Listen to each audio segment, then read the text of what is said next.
Hey,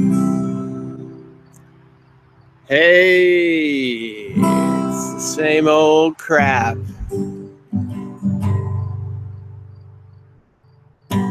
Same old crap in the news. Yeah. Notice a common theme. The poor folks always lose.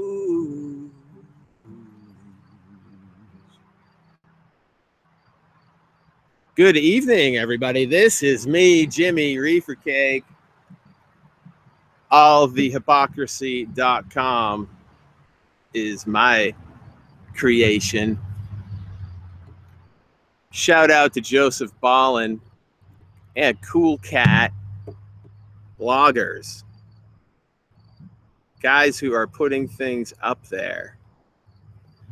So, tonight, my friends, tonight, I come on to discuss antifa and fascist and strategy. And I do so here from my yard outside. It seems to be working. Trying to get a feel if anyone is going to join me at this podcast. And I don't think there will be anyone. Therefore, I will proceed at this moment. Is there some kind of misunderstanding? That's what I want to know. Is there a misunderstanding? Let me just be perfectly clear. I hate violence. When I see violence in the street, I think, why don't they arrest them? I know that protesters get arrested very easily. Remember that lady from Democracy Now? She was arrested. Fucking headphones just came off. She was arrested. She wasn't even being violent. They can arrest people. Okay. So, when you see violence in the street, everybody's going to be scared. Everybody's going to be scared. Everybody's going to get more violent. Now, this is what I don't even know if I can really properly verbalize it, but I decided I would go on air now to let myself be available in case there's any misunderstanding. Is there? Do people think, oh, okay, this is the caller's concept of what the caller was saying. Now, this is in response to my song, That Fascist Named Fred. I could sing the song again right now. That might be the appropriate way to open it up. Now I see right here, I got a notification. Some TMBS show is now live now. Interesting. TMBS, what the hell is that? Too Much Brooks show? Too Much Brooks Scared to Debate Me. TMBS, Too Much Brooks Scaredy. Too Much Brooksy Scaredy. But I was glad to talk to Brooks today. After I play this song, I'll play it again right now. I want to make sure there's some kind of misunderstanding that develops. My fucking headphones on. All right. Is there a misunderstanding here, people? I don't think so.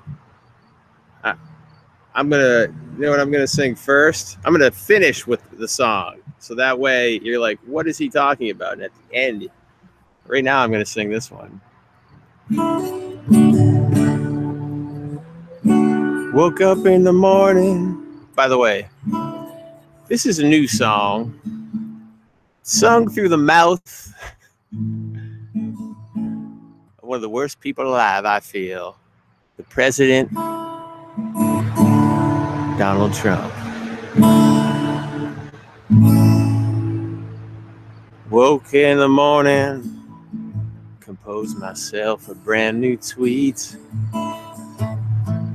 Picked a brutal third world dictator that I'd like to meet. Got no clue, but this president job is pretty freaking sweet. Just know everything's doing fine here in Trump crazy land.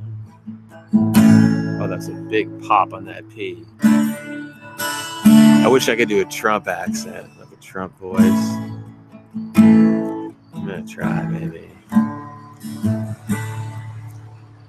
Well, I wear this weave on my head because my blonde hair is falling out. A tremendous big league con man.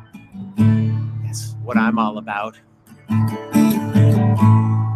I know you want to kick out all the Mexicans. There's no reason to shout, see? Everybody gets lied to down here in Trump crazy land. Oh, rednecks and bikers, KKK, Alex Jones, Republicans, rednecks and bikers, KKK and the independents, Biden 2020, Sloppy Joe, Sloppy Joe, it's a Sloppy Joe, Sloppy Joe, yeah. Sloppy Joe, Sloppy Joe, talking Sloppy Joe, it's a Sloppy Joe. Well, I dreamt one morning that I woke up to see that big Joe Biden was looking at me. He screamed, "You can't defeat me just because I'm old." I said, "I live in the White House, just do what you're told." Then the left and the right started joining the fight, and the media pushed me with a home of its might. And Rand Paul slapped me, and he kicked me in the head. It's called revenge, little Donnie said the FBI head. I said, "What did I do to make it all so mad?" They said, "Eat some Tic Tacs because your breath is bad." Then the Green Party said, "You better run and hide." But then my friend Bill Clinton came and joined my side. He said, "If it wasn't for Hillary, Bernie wouldn't have beat you. You should be shaking her hand and saying, 'Pleased to meet you.' You acted like throwing her in jail was your goal. You should be kissing her feet and her CNMO. Now all the angry pundits just leave me alone, and we can all live together in a happy home with Joe Biden." Oh, Sloppy Joe, Sloppy Joe, yeah. Sloppy Joe, Sloppy Joe, yeah. Sloppy Joe, Sloppy Joe, Sloppy Joe. Well, me and Joe Biden got married. We got 6 kids, and we're doing just fine here in Trump crazy land. Yes, there we go. Got that on my system. So interestingly enough, oh, look what we got here. We got Michael. All right. I was like, is this live or was it? Sweet. That was really good. Hey, man. Good to see you here. Thanks for joining. So what's going on? You're trying to make a decision whether you're gonna stay on the MR? I think that I go with the will of the people. At this moment, the people are supporting, I believe, staying with MR, right? Let's check the votes. I voted to stay with it, but I also understand that there may come a time when separation would make sense. Right. No doubt. Yeah. It's because sometimes I feel like I got so much to offer. Yeah. And it's just like flying right by them. It's weird, man. It's weird. I think the same thing too. So here's my situation. My job allows me to, because I deal with just a lot of not people. I'm in a cubicle doing my thing, and we all can just like listen to music or pull up YouTube and listen to a podcast or whatever. So I get there early in the morning. My first thing is I pull up Jimmy Dore, and I hate to sound like I'm some kind of like acolyte or whatever, but the thing about it is, and I'll tell you my day, and then we can get into Jimmy Dore if you want. But yeah. then I go through and I look to see if Tyrell Ventura, the Watching the Hawks thing, if he's got a new video up, or something from Lee Camp, or maybe hopefully something from Chris Hedges or Noam Chomsky. Yeah. And I even have like Karl Marx's Capital like audiobook pulled up, so if there's nothing, I listen to that. If there's something. And then noon comes around after I'm done with lunch, and MR is on, and it's kind of a like it's one of those shows that I'm like a crack addict. Like, I don't know why I keep going back when I don't know if it's good for me or not, but there's a certain part of it that I'm like, oh, because I like Sam. I think Sam's really a smart guy, and he's really capable of articulating some ideas in the right direction, even though he kind of jambles a little bit. I like Kelly because I like the way she laughs, and I like her interjections. I think it's really rude when they talk over her, don't let her speak. And I started watching MR right around the time of like maybe September of last year. And right. And so I had nothing going in. By this point, I was watching Young Turks, and I was kind of, obviously we're all following this shit show of an election or whatever in primary, and then I'm looking for some catharsis after this orange buffoon becomes elected, and MR is on, and I'm like, okay, this is good, some good, normal people. But as time has gone on, it's like I'm really burnt from Michael Brooks, and Matt is kind of like, he's really smart. He's in everything, but if you engage him in anything contradictory to what he believes, you seem to just get like some like wacko wrath or whatever. So yes. So I can understand if you were like thinking, should I get past this? Like, I totally get it.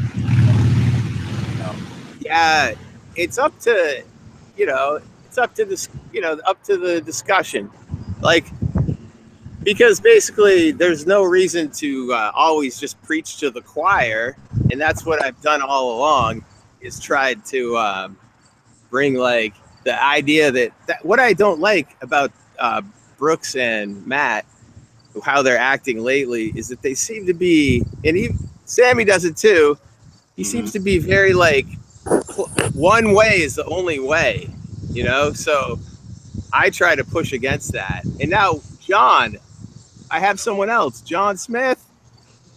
Yes. Yeah, we got John Smith. Hello, sir. Hello. Hi. Hello. Hey. Thanks for joining. Hey, no, this is Henry Wallace, actually.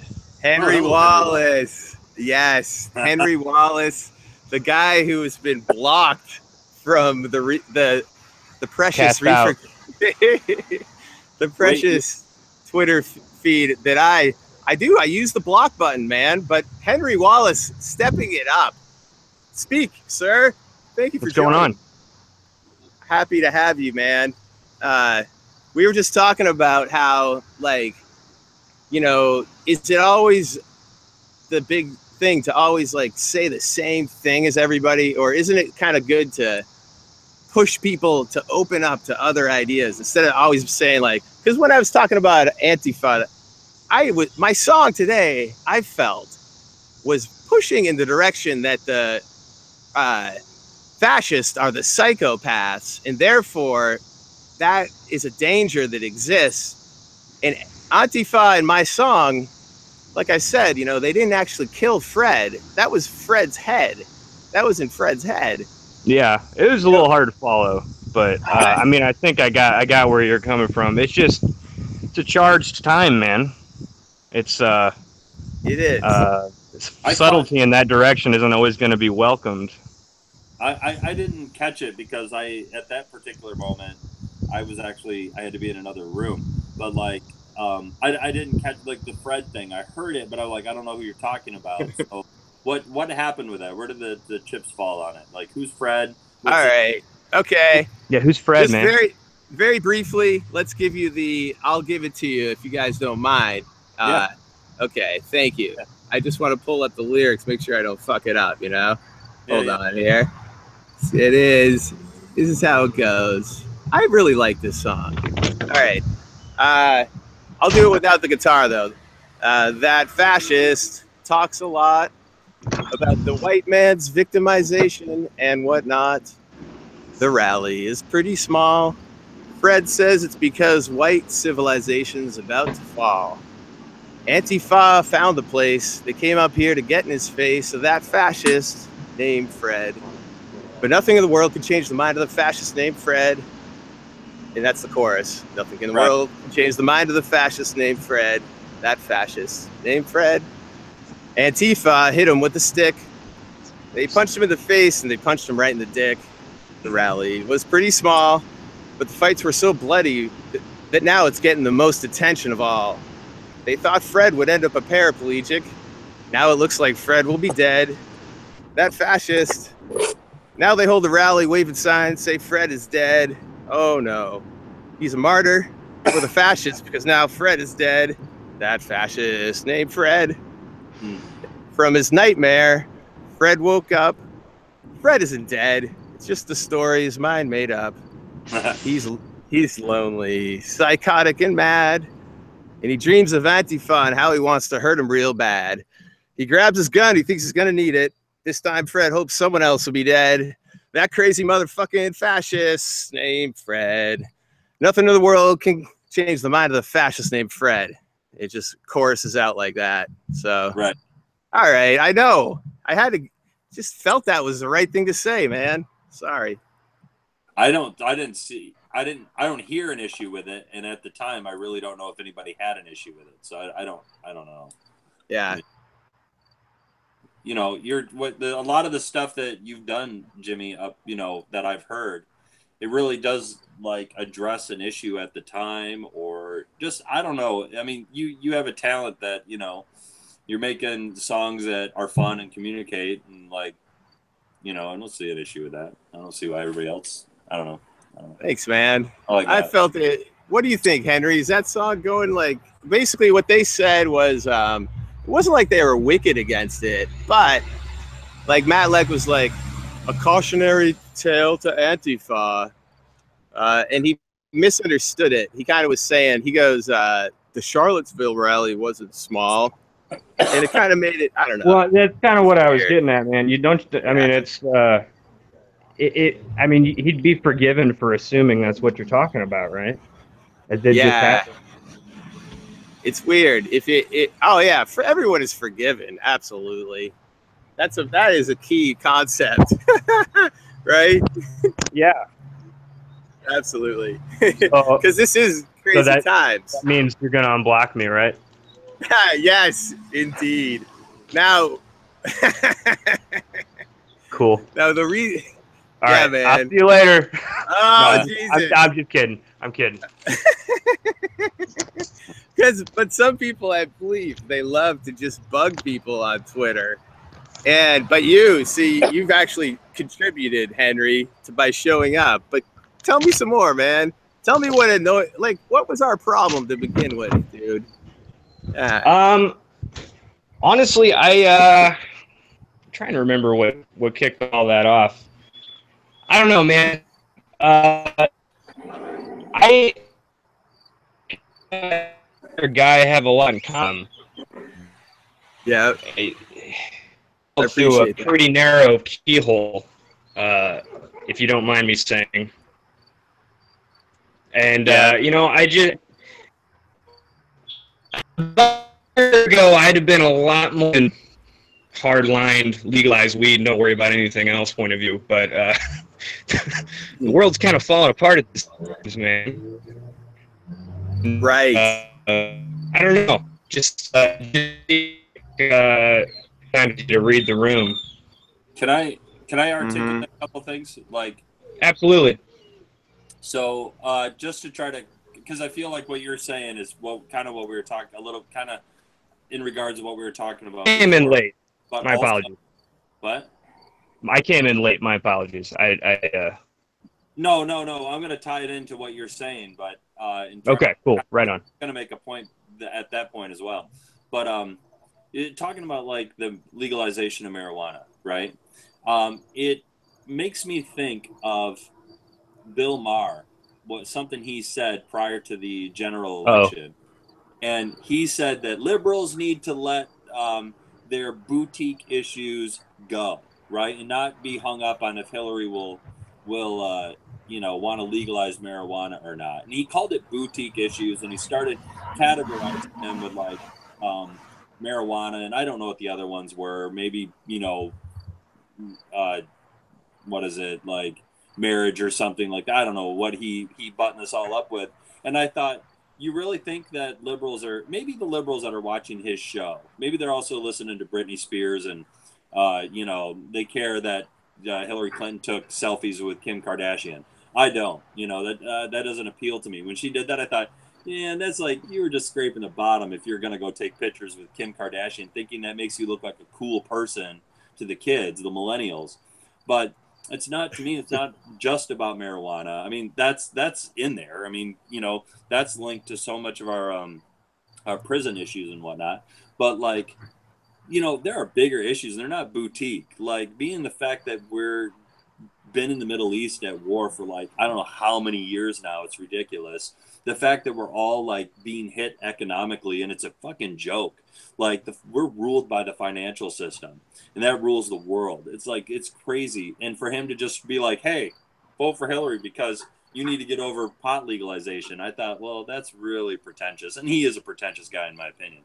But then, so taking that, addressing that, and then just turning into a point I was going to make earlier, when we were talking, Jimmy and I were talking about, Minority Report and something in general like that. I think, like, I keep hearing Michael Brooks talk about the third way, and he seems to be like defining. He's like he's doing the Republicans' work for them, because he's like dividing camps up between liberals and Democrats, calling them, there's a dumb this and a certain type of Democrat of this, and I'm like, you're just doing their work, dude. Like, you're dividing everybody up, and you're. I don't know. I haven't heard any Republicans co-opt that term yet. Yeah. Well, Jesus Christ. And I know you guys probably resent that term. Maybe because you feel you resemble it a little. No offense intended. I'm just trying to. Dumbdumbleft.org. I mean, that's where I feel like he's yeah. I mean, hey man, you got to own it. No, you got to own it. We go. No, here's the thing. We're going to argue semantics here, because Republicans might say dumb left, but they use words like libtard and all this other stuff. And what they're really addressing are the positions that same human beings take. Now, you guys, check this out. We actually have one more guy who joined us. Yeah. This is Mark. Mark is already a legendary on his first appearance. What's up, Mark? You are a veteran. Now you're coming back for more, and now we have a full crew. I was having some computer problems. I tried to do it on my phone, but I was having some trouble to get my computer to work right. So that's why I'm a little late. But thanks for coming, man. Enjoying hearing what was discussed. I think I didn't want to jump in until he pointed out that I was here, but the discussion about the third way, that's not Michael's term. That's actually a term that the third way, they started out as the third way Democrats, then they turned into the Blue Dog Democrats, and now they're kind of the neoliberal. They've always been the neoliberal, but just the name for them has changed as time has gone. Right. But basically, if you're calling somebody the neoliberal Democrats, basically what we were worried that Hillary Clinton was the Blue Dog third way Democrats. So that's not his term. That's the corporate Democrats. You know, that's he those seems people. to like that Kamala Harris. Like, he keeps it make a point to say, "Stop picking on her." Listen, man. I don't know how you can be hearing the same show I am and say he seems to like Kamala Harris. Well, Like, enough to say, like, he's kind of lukewarm on it, which is good. He's like, stay open to the possibility of her being president. That's what he would say. Yeah. I'd say that's accurate. That's there we go. That's liking. And that's tolerating. I go back and forth on her too, because I mean, she's got some progressive opinions. She's got some progressive policy that she pushes for. She's very pro-environment. She's pro-weed. I mean, pro-weed is not. She's not the best pro-weed, but I'll give it to her. You passed it. It's more pro than barely. Yeah. Shit though. But Henry brought up something though that I guess I have to say about before we get too far, because you made the point of basically that I because of how the times are, and you can hear this on a multitude of issues, which I think is a total bullshit thing to say. Not to say that you're saying it to be. It's just no. Hey man, let it hang. Yeah. Like, you know, bullshit is not this. You're not the source of it. It flows in the air. It's basically when somebody says, because Trump is now here, you need to give up on your issues. Now you need to focus on just stop Trump. If we're talking specifically about marijuana legalization, I'm by no means saying give up on anything. Don't give up on anything. You gotta understand how these are interlocking issues, and when you silo them off, like how you do with cannabis reform, it hurts your cause. No, I believe that the cannabis is the weapon, and the issues are the weapons that will be. So Sessions, everybody said to me, like, now Sessions is going to go and bust all the pot places, and I know he wants to, and he's like the worst person you could choose to be attorney general, but the fact remains that we are continuing to make progress in the right direction on that issue all across this country, like the fucking men and women who know we can get it done. We're not going to fucking hide and like go and get distracted. That's not going to happen. It's happening extremely slow on the state level when it needs to be happening extremely fast on the federal level, and it's not doing that. And I'm just saying, I'm not going to like voting for Hillary Clinton would have gotten us closer to that than we are now, which is what I told you last time: 100 steps back, and we're parading over 2 steps forward. I don't care about that. Now we're talking about the fascists and the antifa and issues, you know, like Hillary Clinton. The crazy thing is she's still getting investigated, like, for her fucking emails, even as we speak. It's insane. By who? I want to. That doesn't mean there's anything there. I don't care. The whole thing with like Jeff Sessions is that right now you have the states fighting back because they're like, at least on the medical marijuana, and probably Colorado and Washington are the same, where they're like, you're going to screw us out of all this revenue that we've basically been able to balance books with. And, you know, like when you have a state advocating for it, that's a lot better than like, you know, Cheech and Chong trying to do it, you know, because it's like they're just a bunch of celebrities, or you're just a couple hippies on the street or whatever. That's the way they view it. But when a state goes up against the federal government, it's like, you're going to screw us. Then it becomes a little bit more like states are interlocking. Some states want to make it legal because they're like, oh, Colorado shouldn't get that money just themselves. We should get some too. And at the end of the day, the only way we're going to get change, the kind of change we want, is if it's in the interest of a corporate power.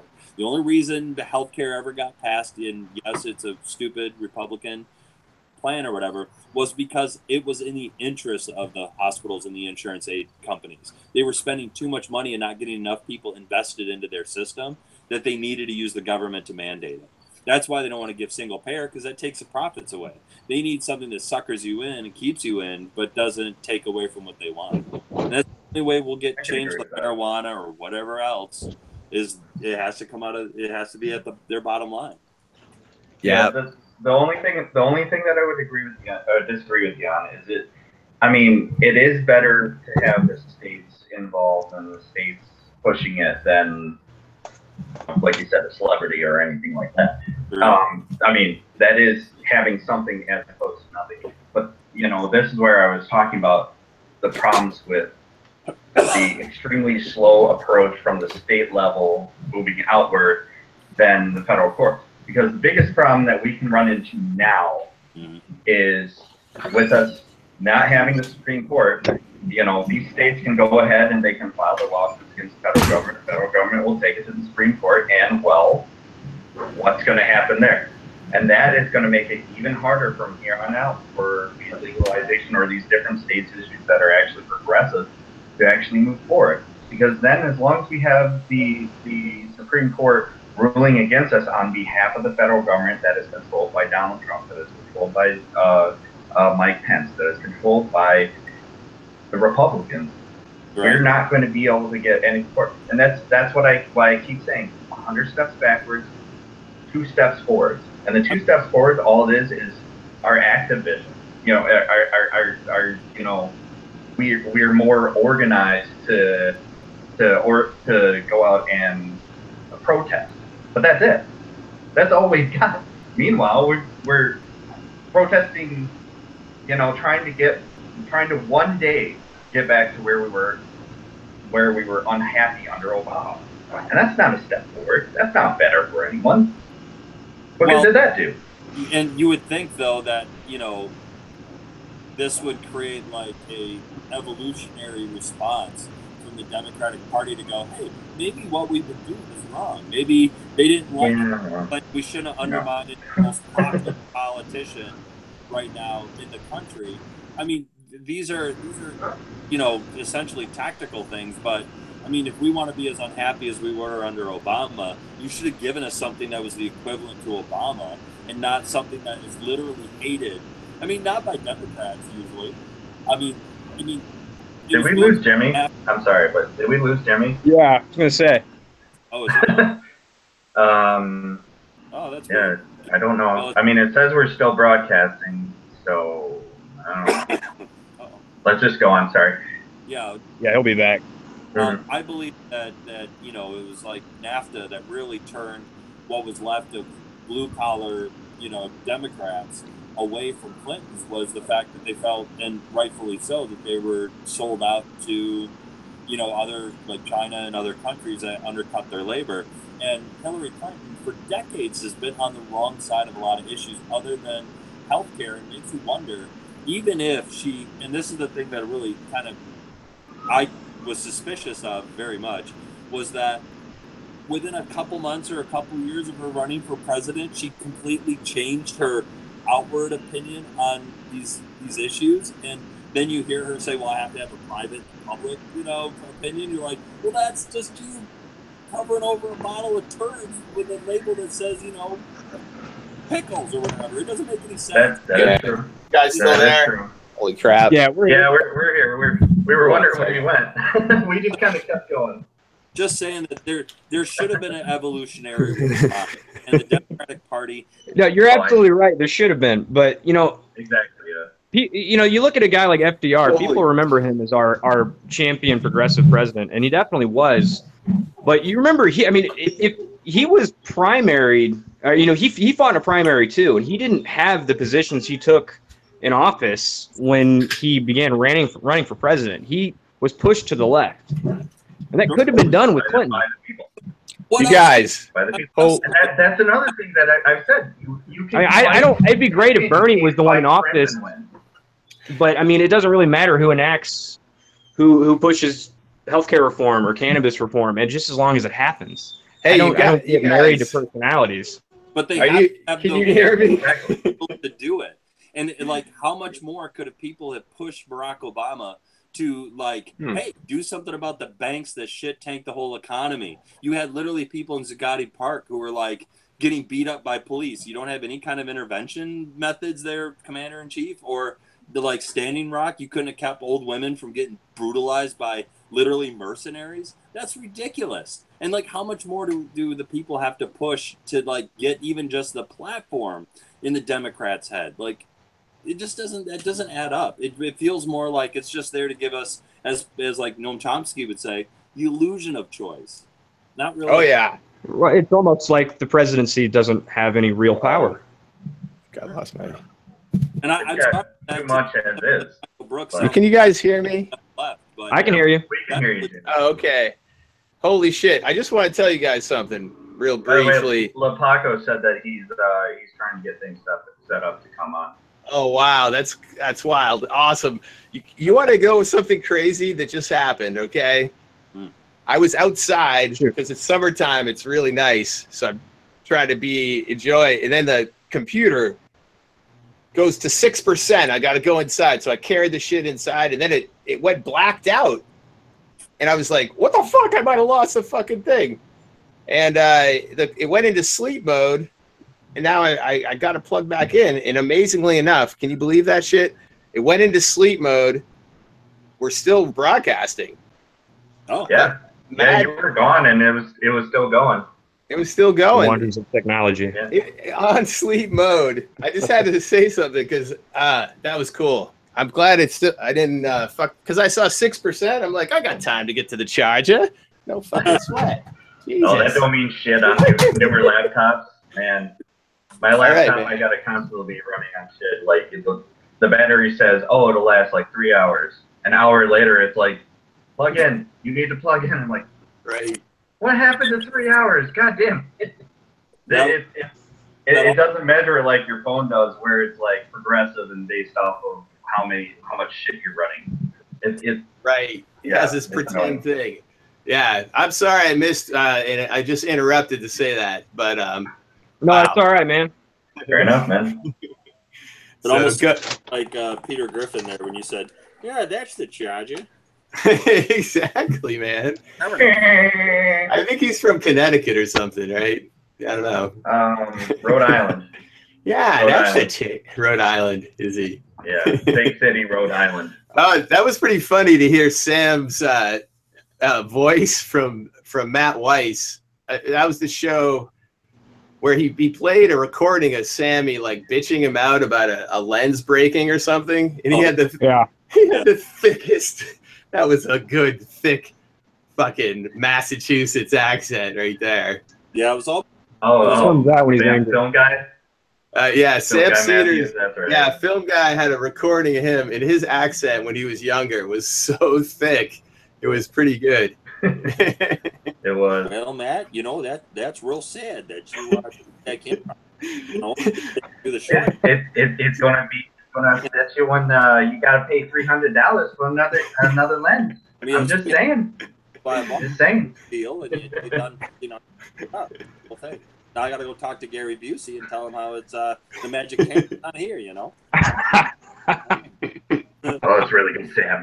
That's great. That's great. Holy shit! Now Matt Weiss came on this podcast and we talked, but his mic was kind of fucked up. But he told this funny story where when he was working with Sammy on some movie, and there's this guy Ross Broccoli who was apparently just nonstop smoking weed and doing mushrooms a lot too. And as you do. As you would if you were him, and that's what he did. So like his last name was Broccoli, of course. Ross Broccoli. That's become synonymous with weed now. I found out. Yeah. But you learned that from living in the hood. I don't really. Matt said his thing was he had to keep supplying him with all the weed, and he had, so at the end of it, he had a bunch of, this is how he said it. Of course, he's blaming all the weed on Ross Broccoli, which I find suspect. I'm sure there's a lot of weed smoking. It's not all Ross Broccoli. But anyway, he said at the end he had a pile of weed, and Sammy's like, roll a joint up for the party or whatever, because they're having a party, it's all done. And he says he rolled it all up, like a whole eighth into like one massive J, like just a big, weird, giant J, and Sammy was like so upset, just like, what the fuck did you, Jesus? It made him like redo the joints. That's the most Sam Cedar story I've ever heard. Yeah, it is. He's like, what the fuck is that? Yeah, he had the big tampon. You didn't really do all the weed, did that? did you? You didn't really roll up all the weed. It's all in there. It's all in there. I don't believe it. I don't believe it. Exactly. No. Can't smoke, but you know, I mean, that's some hydroponic shit right there. Or anything like that. I need you to roll that. You know. Or you do Michael's version of, oh God, the weed. There's so much weed in it. I can't see out my glasses. I can't. My shoes fell off, and it's crazy. My shoes fell off. You rolled that with. I fell down the stairs because there's too much weed smoke.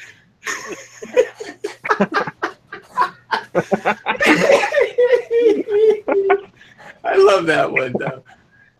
That impression of Sammy's the best. Ooh, yeah, I think I just threw my back out from laughing so hard. Oh, I fell down the stairs and my shoes fell off. You ever? I had to look up the Jerky Boys because of that, because like I had heard that referenced a few times, and good lord, right? Yeah, I grew up with the Jerky Boys, man. Yeah, I got that reference the first time I heard it. It's good shit. I got it. I watched Game Grumps, and around the same time that Michael started doing that, Dan Adavan, who does that show, he started referencing that too. So I knew the reference from him. And then, like, Michael started doing it, and I was like, man, my fucking worlds are colliding. My politics and my fucking gamer bullshit is colliding. Like, this is wrong. Do they talk to each other? I wish. That'd be awesome. Get the Game Grumps on the fucking Majority Report. I didn't know the guy that he was drawing from to do the impression, so I always thought it was kind of like a Jerry Lee Lewis, like, you know, a young lady, well, it's like a Flavin. You know, like, I thought that. Yeah. Hello. Yeah. Like, that's. I just got sad because he died. Yeah, I heard he was kind of an asshole, though. I mean, like, in his later life. So, yeah. You know. Well, pick someone who isn't. I mean, never meet your heroes, kid. Never meet your heroes. It makes me think of Jerry Lee Lewis, you know, the piano player. And when they asked him, like, hey, you're like one of the last ones left, he said, I am the last one left, you know. And it's like, yeah, dude, like Elvis and Johnny Cash, all the greats you hung out with, you're it, you know. Like, man, that's kind of rough, but yeah. Yeah, they don't want to include McCartney, I guess. Who? Paul. Oh, yeah, right. Well, we still got Ringo too, so. No.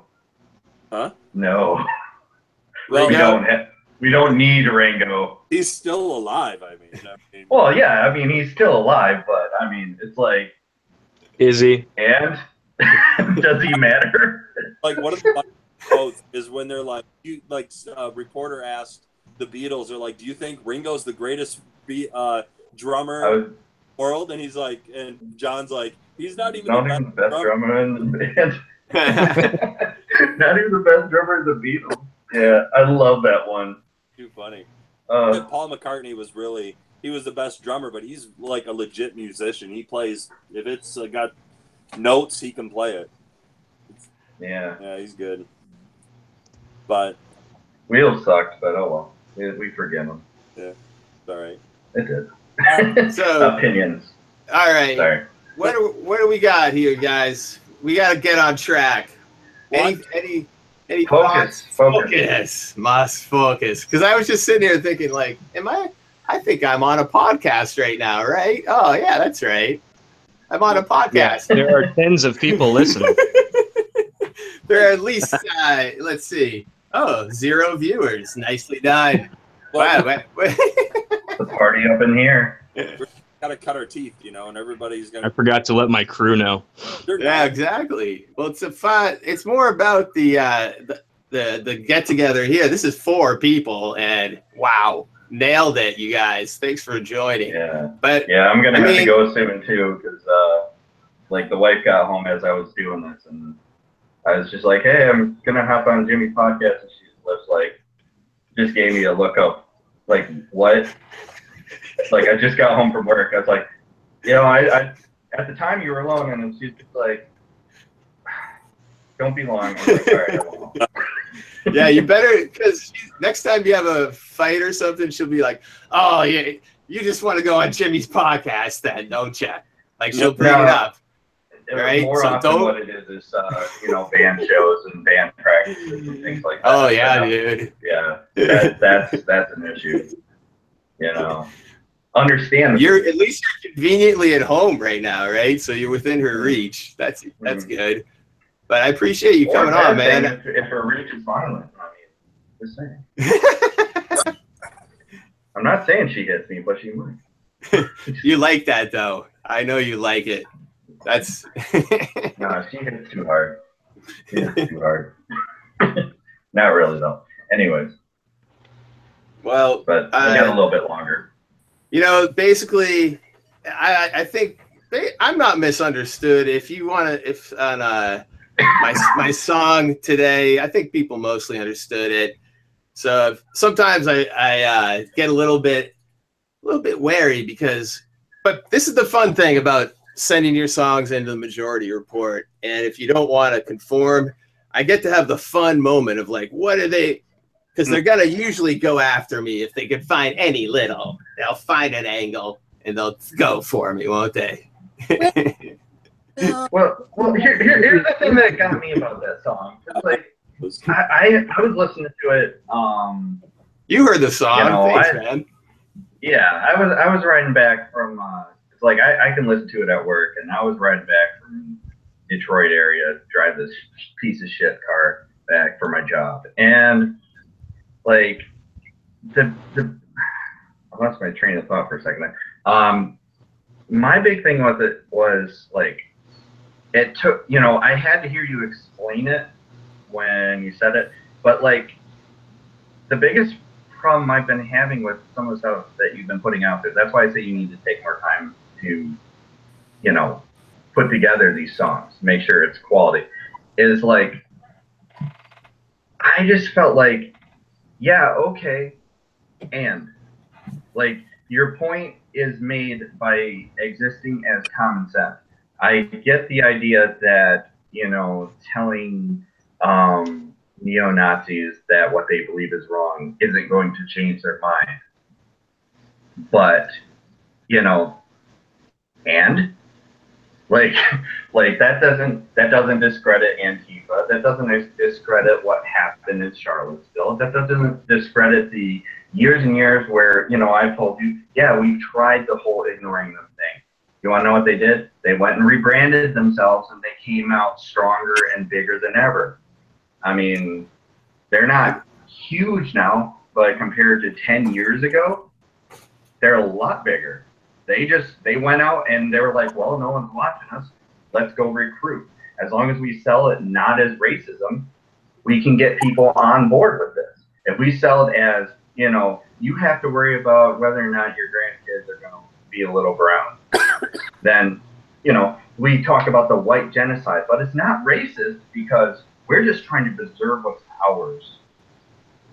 They went and they rebranded themselves as that. It's basically and they've the same sympathized message with other movements. Exactly. Yeah. The MRAs and sovereign citizens and every kind of right-wing crazy you can think of. That's what was terrifying about Charlottesville. Nazi flags are scary, but the fact that I've been watching these crazies for years, and to see all these 4chan chuds standing alongside paramilitary dudes, it's literally a worst nightmare. Seems to me that I never would want to discredit Antifa or like Black Lives Matters because I support. Like, it's kind of funny because the Antifa, they would hate Hillary the most. They would love Bernie. Well, yeah. Isn't that? But they're also adults who recognize the decision at hand. Okay, as I voted for Hillary as well. But Antifa good for you, man. Would hate, I'm just pointing out. I think we can all agree we're all sick and tired of hearing about Hillary Clinton. Right, but it's just kind of funny that for some reason I'm getting accused of discrediting Antifa, but I was just singing a song where they were a character in a story of what's really happening today. All these little small rallies, it's kind of funny because let's even Chris Lepaco, if he was going to join, I'd say to him. Because, I I gotta tell you something about it. When get in someone's face, you know, like if you get in someone's face and call them a fucking pussy, you know, that's right there. Like, I think that I don't want Chris to do stuff like that. I want him to be like that guy Grizzle, who, like, the main thing is like, you're like, I don't want the fascists to get hurt. I don't want anyone to be violent. And I think that, like, guys who want to go out there and be like that and not wear the funny get-ups and shit, because the police are letting it go. And it's funny to me how they let it go, because that's very amazing to think that they're letting that go, but they arrest people at other protests and just swap them right on up just for standing somewhere. You understand me, man? When they see the right-wing guys, they see peers. When they see Antifa or they see Black Lives Matter, they see they want to punch a hippie. I mean, I need to point out something here too. Like, I think Jimmy might be aware of this. I don't know if what you guys listen to, but like during the time of Standing Rock, the DAPL thing, and they had Tiger Swan in there, there was like a documents released where they described the praying Indians, you know, as being terrorists, using jihadi tactics. Like, they want to portray the side they're not on or the side they disagree with as being like terrorist-like. And the more you put on the gear and the more you go and you fight the fascists, even though, you know, punching a Nazi in the face is like, you know, a tradition, the idea is that you give them power. It's opposite of what God. But they're going to do that anyway. I mean, for Christ's sakes, we elected a center-right Democrat for the last 8 years, and they spent 8 years calling him a communist. I mean, they're going to do that no matter what. You don't. I mean, that's how I feel about it. And I mean, how much? If they're going to call you a communist, be a communist. If they're going to call you violent, be violent. I mean, no, they're going to do it anyway. But how much more power can they have? They're in the White House. They're in the police stations. They're there already. They have the power already. It's true. You have to work within the laws. We try to frame it kind of like, tell that to the GOP. Of like Gandhi. You know, Gandhi knew if you use violence, you only legitimize the other side's position to use violence back. And Gandhi wasn't a president.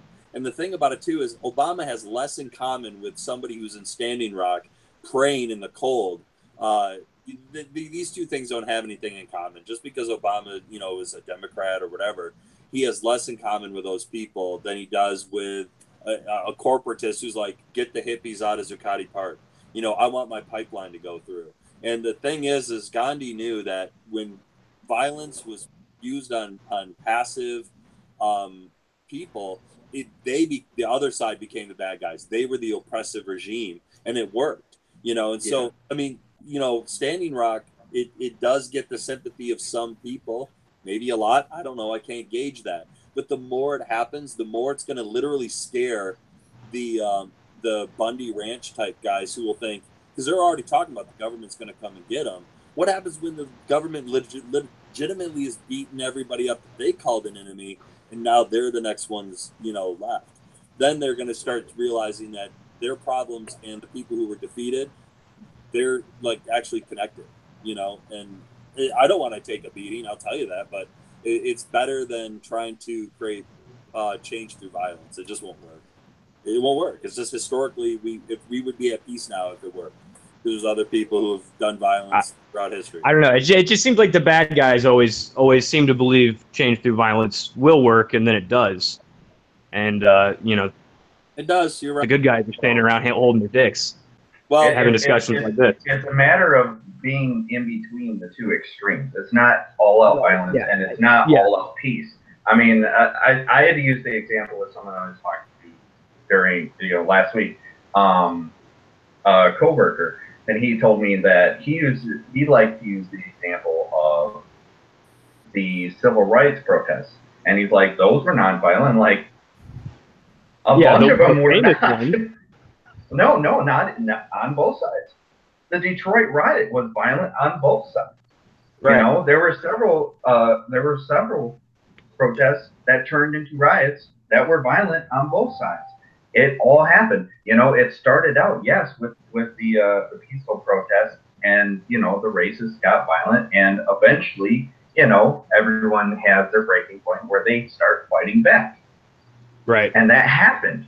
That all happened. That was all connected. It's a nice story to tell your kids that we did this through peaceful resolution, but it's a lie. Yeah, but it's not true. Absolutely. Yeah, absolutely. There's more to it than that. It's been a long time hearing about MLK, but very little about the Black Panthers or about Malcolm X. You know, there's no cookie cutter version of them. They want to pretend like they're the bad guys. But what did Black Panthers do? What did Malcolm X do? He was a defensive force, much like Antifa has become, much like Black Lives Matter has become. You know, they're a defensive force. It's a matter of, you know, not all out violence, but being somewhere in between, being able to protect yourself while at the same time saying, look, I want to be peaceful, but look, you're punching me in the face, and eventually I'm going to get pissed off and I'm going to punch back. And then you're going to cry about it. And then I'm the terrorist. Well, I don't have a problem with defense, but I do have a problem with offense. It's like when the hashtag Twitter thing went around, punch a Nazi, and I said, yeah, it's a tradition. You know, like my grandfather fought Nazis, my other grandpa fought imperialist Japanese, and it's like, and now they're literally propagating. They got a representative in the office. You know, like that just doesn't make any sense. But the moment we start just sucker punching Nazis, and the moment we start, you know, beating them with sticks, is when we become like them. And I just don't see it. I mean, that at the same time, your grandparents were overseas fighting fascists. Fascism was on the rise here as well. For sure, at that time. Yeah.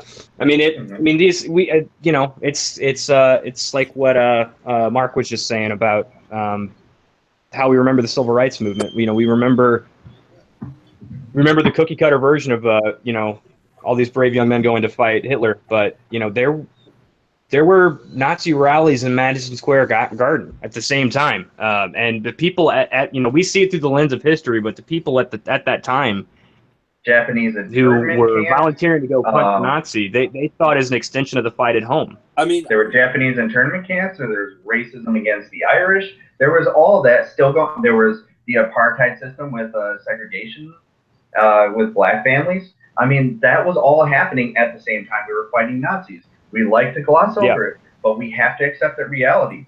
You know, it's never the American going to be the corporations that were collaborating with the Nazis. But you know, sorry, go ahead, man. The Black Panthers, guys, just say one thing about them is that I'm pretty sure the FBI like busted in, killed them. Hampton. But, I mean, Hampton was shot in his own apartment by the police and like COINTELPRO, just Google that shit. It's like, so this is when you get into getting yourself. Well, you don't even have to go that far back. Look what happened to Move in the early '90s. Right. So, like, basically, man, when you start to talk about like getting yourself profiled as that manner of a group, and we see that's what they're going to do with Antifa, but Antifa can change their image appropriately. I believe they can do that. Well, I mean, they're not even really a group, is the thing. Yeah, Black Panthers. Their power is they're decentralized and anonymous. So you would recommend they get away. You're recommending they don't want to be like the Black Panthers and get in the fucking sights of the FBI, right? I have no idea what I just don't. I mean, it's a tactic. They already it's not really a movement. Yeah. I just don't want anyone to get hurt who thinks they're trying to do something like. There's a lot better ways. So I got criticized just for trying people are already getting hurt. This is why I was telling you the other day. People are already getting hurt. You know, we have to recognize the truth. And less people will get hurt through the right kind of action. Through just letting them go ahead and march all over them. Sure, that's a nice fairy tale, but it's not the easiest way to not get hurt. I mean, is clear. You just try not to get hurt. To me, it's just like Al Gore saying we're going to solve climate change by changing your light bulbs. I mean, it's a nice thought, but the reality on the ground doesn't really align with that. So you think that the more, honestly, like, what if, I'm not saying that like less people need to, You take an example of the Boston where there was a huge numbers or whatever. That was a good example where the city exactly. They so stood like up. there was nobody was came punched. ready. No punching at all. In fact, I'm pretty sure no bloody faces. Now in Berkeley, long before the fucking Charlottesville, and in many. That's why my song was trying to make that point.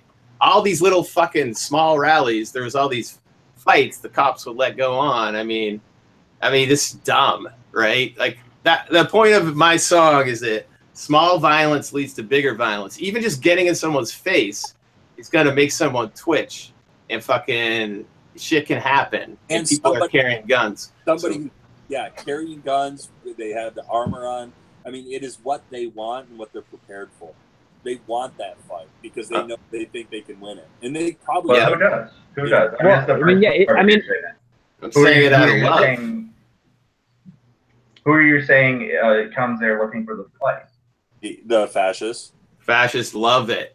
Yeah, okay. Yeah, because they've been stopping guns because they're paranoid of Obama. They love it until it happens, though. You have a bunch of I think they enjoy the violence as it happens. Actually, the adrenaline, they love that. Well, I think you're going to see the crybabies get weeded out over the next couple years, and what's going to be left is going to be small, not easy to deal with. I mean, you can come back to the idea that you can make change if you change your light bulb, and that's probably true. I mean, those little things do stack up and help create a vision of what direction the whole country should go in, which is why people rallied around Bernie, because he said the right things. He gave everybody a vision. It wasn't some like pie in the sky thing. He could show examples that literally existed in real time and said, we could do this too, and you're like, yeah, we can fucking do this. This is a guy who literally speaks my language, and he's got a 4-year record or more, a reputation of having been on the right side consistently. And the thing about it is, no matter if it's Hillary Clinton or Kamala Harris or whatever jackass they want to put on the ballot, if they don't have 40 years of experience or relative, whatever, I'm not being specific there, the idea is that you're just selling me a product and you just rebrand it off. You're telling me better deal. What the fuck does that mean? I want you to tell me that you're like for this or against this, and stand on that ground and let me look that you voted for or against those things or introduced a bill consistently. Otherwise, you're no better than any other politician that we've seen for the past 80 to 100 years. Fuck off. Like, that's it. That might be dumb or being cynical or whatever. I don't care. It's the way the world is going to be if we're not changing light bulbs or we're not doing, food banks or whatever to help real people on the ground. Like you're saying. And on rhetoric, I agree with you. But the problem that then we run into is then we have to have a discussion about campaign finance reform. We have to have a discussion about, how these people are funded, the revolving door of government to corporation. That the reality of the two-party system. Yes, the reality of the two-party system. All these things. We have to have discussions about rank file voting, but we can't end up having the discussion about well, I don't like that I have to choose between this person and this person, so either I'm going to bow out or I'm going to vote for the other person who I know is going to bring terrible shit, because hopefully that'll send some mystic message. I don't feel any better off having Trump in, and I would have felt a lot better having Hillary Clinton in. I can say that with 100%, no wavering, not at all. We could fight Hillary and win. It would be small wins, yeah, but at least it's a win. Who cares about that now, though? I mean, it's just like, okay. Yeah. The Democrats have an opportunity, if they're going to brand themselves, to legitimately brand themselves and hold the Democrats accountable to Democrats and say, you're going to stand for this and you're going to vote this way. And if you're not, we're going to primary you as a party because you're not one of us. And instead, then we should primary them anyways. Republicans. Oh, we're not you. Oh, they suck. Oh, yeah. Well, like, this is the same show I've seen for over 20 years, or more. I mean, I was a kid. I agree. Politics. Yeah, we all, I think that everyone agrees here on at least a good amount of stuff. And as far as all the rest of it, Yeah. Let's just call it how do we get there? That's pretty much what it boils down to. How do we get there? Keep the lines of communication open. You know what I'm saying? And not try to get too angry. When you know what I'm saying? Like, by the way, I realized that I original Taco's message wrong. He said he would, but he had to work. So that's my bad. He's the man, Chris the Paco, and wow, he's it's a great community that I get to know through Majority Report. So I can't knock the little small like whatever misunderstandings. And also, I think the drama is good for the show. So I don't think I should conform at any rate in any way. You guys agree? Right. No, you need to set. I mean, blueprint. Pretty broad. You want me to lie in my songs? You want me to tell what I feel? We don't want you to lie. We want you to educate.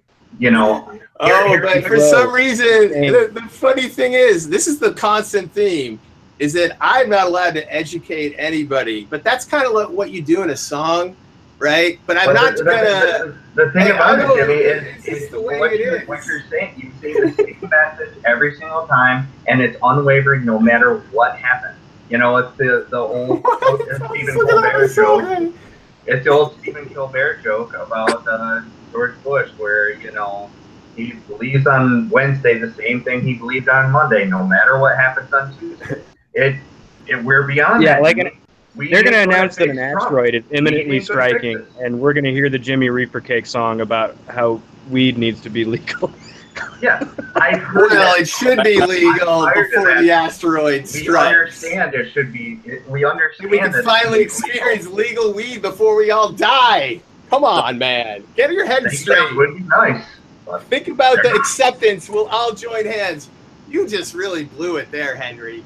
An asteroid is coming. Come on, man. An asteroid is coming. Coming from? No, but an asteroid's coming at us. You want us to have legal weed, right? Absolutely. Absolutely. But what I'm saying, actually, by default, it probably would be legal just because the Titanic is sinking. Everything would be legal at that point. It wouldn't even matter. But that's the age-old trick. It is a point I tried to make earlier, which is you never, ever take your eyes off of your issues. Illegal weed, I also asking you for that. I also keep my eyes on the anti-war, but to me, a war on a plant is like the most silliest fucking war ever. A war on a plant? Agreed. I can't even believe how many different ways it's an economic thing, man. You're so crazy to think that it's the biggest cash crop in the fucking country, right? So doesn't that have an impact on the economy if you can let people actually store that as cash? Literally, anybody can have a garden. It's not going to cause, it's not going to fix the problems with people burning endlessly. It's not going to fix, our government, and the way that they're funded. It's not going to stop the, military-industrial complex. Not it's not only going to stop any of those things. You know what I was thinking? It's just going to legalize weed. And we're just going to have this extra thing that we can enjoy. The KKK, right? The KKK and the neo-Nazis. Their biggest lair, just like their biggest lair is in jails. That's where, isn't that right? That's where they fucking.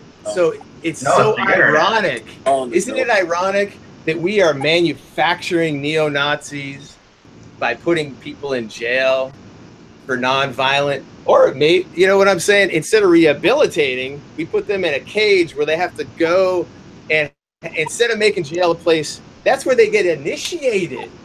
So you want to get Jimmy. It's the internet. No, I'm just saying in jail people are forced to become. Maybe I don't know, but this is stuff I've seen. Really the choir here, man. In Charlottesville were not in prison. They were off the internet. As an overall factor in how people like the KKK thrive. Yeah, the overall factor is the internet. It's like on the internet. No, but when you go to jail, dude, from Ohio didn't find out about it by going to prison first. Not those guys. I'm not talking about Unite the Right protests. Just chill. I was just saying, like in jails, when you go to jail, that's when I'm pretty sure they say you have to like join up with if you're white and you don't get protected, by the other neo-Nazis, right? You have to either pick that. Is that how the jail works? This is maybe stuff I just see on MSNBC's fucking jail time shit, what they used to show years ago. Oh, right? No, they still do. They still love that, don't they? Yeah, well, isn't that weekend. right? Isn't that right? How they do it in jail? The neo-Nazis are I don't know. thriving. Have you been to jail? No. How about you? Yeah. That sucks, man. Did Yeah, they it's just try really to neo-Nazi? boring. No, it's Are just you really white? boring. White or black? Yeah. No, I'm white. So how long were you in for? I mean, I was in county for about a week when I was 18. Okay. Actually, I was on probation for 5 years for a bullshit drug charge. But is Yeah. there a distinction between like jail and prison? And aren't we what we're really talking about is prison? Well, yeah, but I'm just saying it's all a little overblown. I was terrified to go in there. By the time I left, it was, I don't want to say it's no big deal, but I mean it's more of an inconvenience than anything. And you know, that's from friends I've had that have spent time in actual penitentiaries. I mean, you know, everyone always wants to know, you know, were you someone's bitch? Did you join a gang? And really, I mean, they just miss their families. I mean, obviously they're dangerous.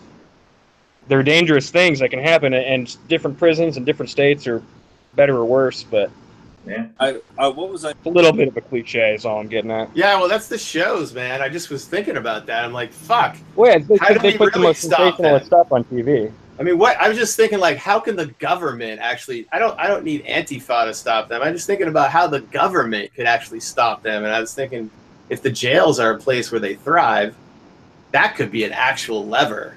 You know, I hate them. I want to stop them. That's obvious. Well, everyone knows that. Again, going back to the difference between Trump and what we could have had, you know, what was one of the first things they did? They overturned, you know, the ban on private profit prisons. There you go. That's how you get more. This is funny because I was listening to the audiobook of Karl Marx Capital, right? And he actually says ignorance is the benefit of industry and superstition. And I think that might be the answer for the fascists thing there, is that it's ignorance. It's these people who aren't intellectually curious. They don't question things that they have been told or they've been taught, and they don't continue to learn. I mean, at some point, their skill begins and ends with pulling a trigger, and they think, "Hey, there you go, I got power," you know. And it's there we go, solved it. Hey guys, I got to get going. Oh, well, it was nice talking to you. Hey, man. Yeah, but hey, I want to do this again if you're interested, man. Jimmy, I'm glad we got to hash it out a little. I know we didn't get to say a whole lot. No sweat, man. I fucking appreciate this, and I got to wrap it up too. So we'll let you go, Henry, and then I'll say goodbye to the rest of these wonderful All right, guests. man. Catch me on the DMs, man. Take it easy. Buddy. Unblocked. Unblocked. He's a good guy. Fellas. Yeah. All right, guys. Hey, Mark, Michael, Cool Cat. I appreciate it, buddy. Yeah, sure. My dog just ran into the door. Sorry.